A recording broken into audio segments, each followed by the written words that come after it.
کے اندر اہل ایمان کے لیے کچھ اور ہے. اچھا، یہ کمنگ بیک، میں اس کے پارٹ 2 میں آ رہا ہوں کہ ہم بنی اسماعیل کا بھی ذکر نہیں ہے کہیں پہ قرآن میں، بنی اسرائیل کا ہے، بارہا ہے. آل یعقوب کی جب ہم بات کرتے ہیں تو اس میں بنی اسماعیل کو الگ تو نہیں کیا ہوا. آل یعقوب میں تو ہے ہی نہیں نا بنی اسماعیل، نہیں ہے. آل یعقوب میں تو نہیں ہے نا. حضرت ابراہیم علیہ السلام، اسماعیل ان سے اسحاق، ہے، اور اسحاق دوسرے بیٹے جی، اور اسماعیل ان سے جو ہے وہ جو ہے یعقوب ہیں، اور یعقوب کے 12 بیٹے ہیں، وہ بنی اسرائیل بنے. تو بنی اسماعیل کا تو ذکر نہیں ہے. بنی اسماعیل نہیں ہے، لیکن یہ کہ اسماعیل کا ذکر تو بار بار قرآن میں آیا، بار بار آیا. نہیں، اسماعیل کا نہیں، میں بنی اسماعیل کی بات کر رہا ہوں، جیسا بنی اسرائیل کا ذکر ہے. اسماعیل کو پھر قرآن مجید نے ایک نام اور دیا ہے، امیین. ٹھیک ہے. تو جب ہم یہ درود شریف پڑھتے ہیں کہ کما بارکتا علی ابراہیم وعلی آل ابراہیم انک حمید مجید، bless us like you've blessed Abraham and the children of Abraham، یہ children of Abraham کون ہے؟ یہ انبیاء ہے نا. آخر اگر حضرت اسماعیل بھی تھے، حضرت اسحاق بھی تھے، حضرت یعقوب بھی تھے، یعقوب کے 12 بیٹے بھی تھے، پھر حضرت یوسف بھی تھے، پھر ایک اور جو ہے تیسری بیوی بھی تھی حضرت ابراہیم کی، وہ قطورہ. تو بنی قطورہ کے اندر بھی مدین جو ہیں، حضرت شعیب جہاں بھیجے گئے وہ ان کی اولاد میں سے. یہ سارا خاندان ہے ابراہیم کا، آل ابراہیم. تو بیسیکلی یہ بنی اسرائیل کی بات ہو رہی ہے. بنی اسرائیل بھی، بنی اسماعیل بھی، بنی قطورہ بھی. سو ہم جو دعا مانگ رہے ہیں وہ یہ ہے کہ ہمیں بنی اسرائیل والوں کے، ان کے اکابرین کی طرح ہمیں بھی بخش. بنی اسرائیل، پھر آپ بار بار اپنے الفاظ میرے منہ میں نہ لائیے. میں یہ کہہ رہا ہوں کہ بنی اسماعیل بھی، بنی اسرائیل بھی، بنی قطورہ بھی، وہ سب حضرت ابراہیم کی آل ہیں، اور ان کو بلیس کیا اللہ نے. حضرت بنی قطورہ کے اندر آپ کو معلوم ہے حضرت شعیب جیسے بڑے اتنی سمپل ڈسکرپشنز ہیں جو آپ نے جیسے سمجھایا، بڑی سمپل. یہ فرقے کہاں پہ بننا شروع ہوئے؟ کس کی فرقے؟ اسلام میں. اسلام میں فرقہ جو ہے میرے نزدیک، ویسے تو یہ کہ بے شمار بنے ہوں گے. خوارج کا فرقہ تھا، وہ ختم ہو گیا ہے تقریباً، اور مختلف لوگ آتے تھے، وہ ختم ہوتے گئے ہیں. اب تو فرقہ اگر کہلا سکتے ہیں تو صرف 2 ہیں، شیعہ اور سنی. باقی تمام مسالک ہیں، schools of law, schools of فقہ، ان میں کوئی وہ بڑی میجر جو ہے وہ ڈفرنس نہیں ہے. وہ سب کے سب اسلام کے اندر ہے. باقی یہ فرقے نہیں ہیں، یہ مسلک ہے. اچھا، اب یہ دونوں مجھے یہاں پہ بھی کنفیوژن ہے، کیونکہ جو میں نے پڑھا وہ یہ کہ امام ابو حنیفہ جو تھے وہ امام جعفر صادق کے اسٹوڈنٹ رہے ہیں. تو ان میں ڈفرنس کہاں پہ آیا؟ اصل میں امام جعفر صادق رحمۃ اللہ علیہ اور امام ابو حنیفہ یہ ہم عصر ہیں. حضرت امام جعفر جو ہیں وہ عمر میں بڑے تھے، حضرت ابو حنیفہ چھوٹے تھے. یہ معاملہ تو ہے، اور استفادہ بھی کیا ہے حضرت امام ابو حنیفہ نے امام جعفر صادق سے. لیکن بعض معاملات کے اندر مثلا بڑا خوبصورت واقعہ آتا ہے کہ امام ابو حنیفہ نے جا کر کہا کہ میں نے سنا ہے کہ آپ مجھ سے کوئی ناراض ہیں حضرت جعفر صادق سے رحمۃ اللہ علیہ. تو کہا ہاں میں نے سنا ہے کہ تم ہمارے نانا کی حدیث پر اپنی رائے کو ترجیح دیتے ہو. انہوں نے اس کے حضرت حلقے میں بالکل نہیں، قطعاً غلط آپ کو بتایا گیا ہے. اگر میں اپنی رائے کو ترجیح دیتا تو مسح میں پاؤں کے تلوے کے مسح کا حکم دیتا، اوپر کا نہیں. زیادہ خراب تو تلوہ ہوتا ہے، میں اس کا حکم نہیں دیتا. حدیث کے اندر جو آیا اس پر عمل کرتا ہوں.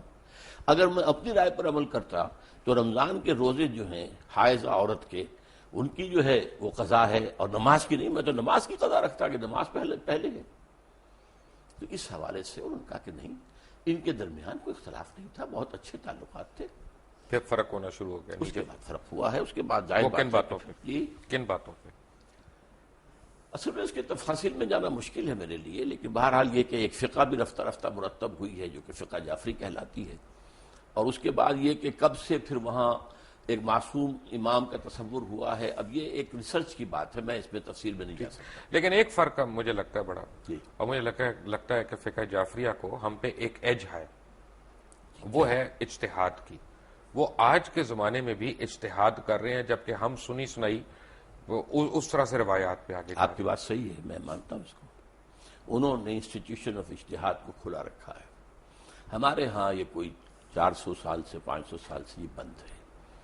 تو اس سے بھی لیکن کوئی بہت بڑا فرق واقع نہیں ہوا ہے. فرق ہوتا ہے نا. اب تو ہمارے دیکھیں نا امام ابن تیمیہ کے پاس ایک دفعہ، اب بھی میں آپ سے عرض کرتا ہوں کہ فقہی لیول پر فقہ جعفری اور فقہ حنفی اور فقہ مالکی میں بہت زیادہ فرق نہیں ہے. فرق کیا؟ بہت کم فرق ہے. اب یہ کہ ایک ہاتھ چھوڑ کر نماز پڑھ رہے ہیں، تو مال کی بھی ہاتھ چھوڑ کر پڑھ رہے ہیں. کسی نے یہاں ہاتھ باندھ لیا ہے نیچے ناف کے اور کسی نے یہاں ہاتھ باندھ، کوئی فرق نہیں پڑتا. ساری تو ریکارڈڈ ہسٹری ہے ہماری پچھلے 1400-1500 سال کی. تو حجۃ الوداع پہ حضور اکرم صلی اللہ علیہ وسلم نے جس طرح نماز پڑھی وہ ہم کیوں رائج الوقت نہیں کر سکتے؟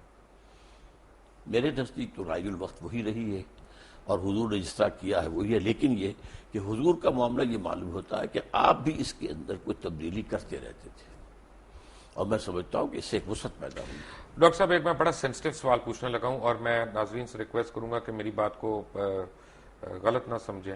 میں اپنی علم کے لیے کم علمی کا میں اعتراف کرتے ہوئے میں یہ سوال پوچھ رہا ہوں کہ ہم سارے احادیث کے ماننے والے ہیں، سنت کے ماننے والے ہیں، ورنہ مسلمان ہی نہیں کہلا سکتے. اگر کوئی بھی شخص یہ کہے کہ میں سنت رسول کو نہیں مانتا یا احادیث کو نہیں مانتا تو وہ تو مسلمان ہی نہیں ہے. لیکن ہم حدیث جب پڑھتے ہیں تو اس میں ہم دیکھتے ہیں کہ کرونالوجیکل آرڈر نہیں ہے کہ اگر حضور اکرم صلی اللہ علیہ وسلم نے ایک دفعہ پانی کھڑے ہو کے پیا، یہ نہیں پتا کون سے دن، کون سی تاریخ، کس وقت. اسی طرح انہوں نے پانی بیٹھ کے بھی پیا، کون سے دن، کون سی تاریخ، کون سے وقت. تو اس میں پرابلم یہ ہے کہ چند صحابہ جنہوں نے اس کے راوی ہیں، ادھر بھی کوئی صحابی راوی ہیں. اب میرے اور آپ کے اوپر ڈیپینڈ کرتا ہے ہم کس صحابی کی روایت کو لے رہے ہیں. جو اس کو صحابی کی روایت کے علاوہ یہ کہ صحابی سے جب روایت ہوتے تابعین، تبع تابعین تک ہوتے ہوئے محدثین تک آئی تو کون سی چین زیادہ مضبوط ہے بس. اور اس میں کوئی فرق نہیں. میں سمجھتا ہوں اس میں وسعت پیدا ہو گئی کہ معلوم ہوا کھڑے ہو کر بھی پیا جا سکتا ہے اور بیٹھ کر بھی پیا جا سکتا ہے. عام طور پر آپ بیٹھ کر پیتے تھے لیکن کبھی ایسا بھی ہوا کہ آپ نے کھڑے ہو کے پیا تو گویا کہ اس کا جواز ہے.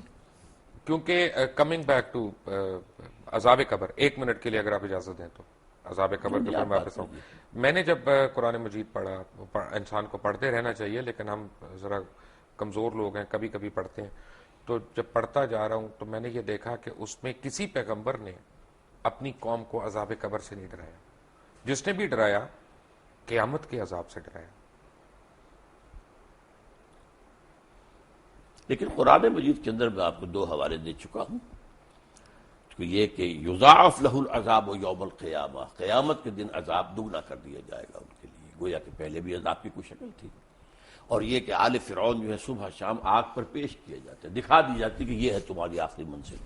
لیکن قیامت کے دن پھر ان کو کہا جائے گا یوم القیامت ادخلوا آل فرعون النار. ٹھیک ہے، جب ہم پیغمبر اسلام کو ہم فالو کرتے ہیں ان لیٹر اینڈ ان اسپرٹ، اصل میں قرآن مجید میں دوسرے پیغمبروں کی بہت زیادہ تفصیلی تعلیمات آئی نہیں ہے. اصل میں جو ہے معاملہ ان کا توحید، رسالت، آخرت، اس کے اوپر زور تھا. اس سے پہلے تو بلکہ حضرت ابراہیم علیہ السلام سے پہلے تو کوئی معین یعنی وہ بھی نہیں تھی جس کو ہم شریعت کہتے ہیں، بلکہ ہم کہتے ہیں کچھ چیزیں فطرت کی ہیں جو حضرت ابراہیم سے ثابت ہیں. یہ سچ ہے کہ حضرت ابراہیم کو جب اللہ تعالیٰ نے حکم دیا کہ یہاں پہ اذان دو تو وہ ہنس پڑے. انہوں نے کہا کون آئے گا یہاں پہ؟ تو پھر اللہ تعالیٰ نے کہا نہیں، یہ میرا وعدہ ہے کہ قیامت تک لوگ تمہاری اذان کا جواب دیں گے. اور میرے علم میں یہ نہیں ہے کہ حضرت ابراہیم ہنس پڑے، میرے علم میں نہیں ہے. پتہ نہیں آپ نے کہاں پڑھا ہے اس کو. میں نے اسی طرح کی جو کتابیں ہوتی ہیں موت کا منظر وغیرہ، جی اپنا ہمارے تو ملک میں یہ بہت زیادہ دستیاب ہے نا، اور آپ جیسے علماء ان کو کھل کے بدعت بھی نہیں کہہ رہے. کوئی حرج بھی نہیں ہے، کوئی اس کے اندر کفر بھی نہیں آ جاتا. میں نے صرف آپ کو بتایا کہ میں نے نہیں کیا. بدعت تو یہیں سے شروع ہوتی ہے نا سر، وہی ابتدائی عمل ہے نا بدعت کا. اس میں کوئی شریعت کا حکم تو نہیں نکل رہا ہے نا، ایک واقعہ ہے، تاریخی ہے یا نہیں ہے، اس پر گفتگو ہو سکتی. ٹھیک ہے. اچھا، جب ہم پیغمبر اللہ تعالیٰ کے پیغمبروں کو فالو کرتے ہیں یا پیغمبر اسلام کو ہم فالو کرتے ہیں تو خلیتاً کرتے ہیں کہ کیریکٹر وائز کرتے ہیں؟ دوبارہ واضح کریں اپنے سوال. یعنی ایک تو حلیہ ہوتا ہے نا کہ آپ اس طرح کی آپ کی جسامت ہے یا آپ اس طرح کے کپڑے پہنتے ہیں، لیکن ایک آپ کا پورا فطرت ہے کہ جی وہ اچھائی کرنا، نیکی کرنا، حقوق العباد کا خیال رکھنا، حقوق اللہ کو پورا کرنا. دونوں میں سے کون سی زیادہ ضروری چیز ہے؟ دونوں چیزیں اپنی جگہ پر اہم ہیں،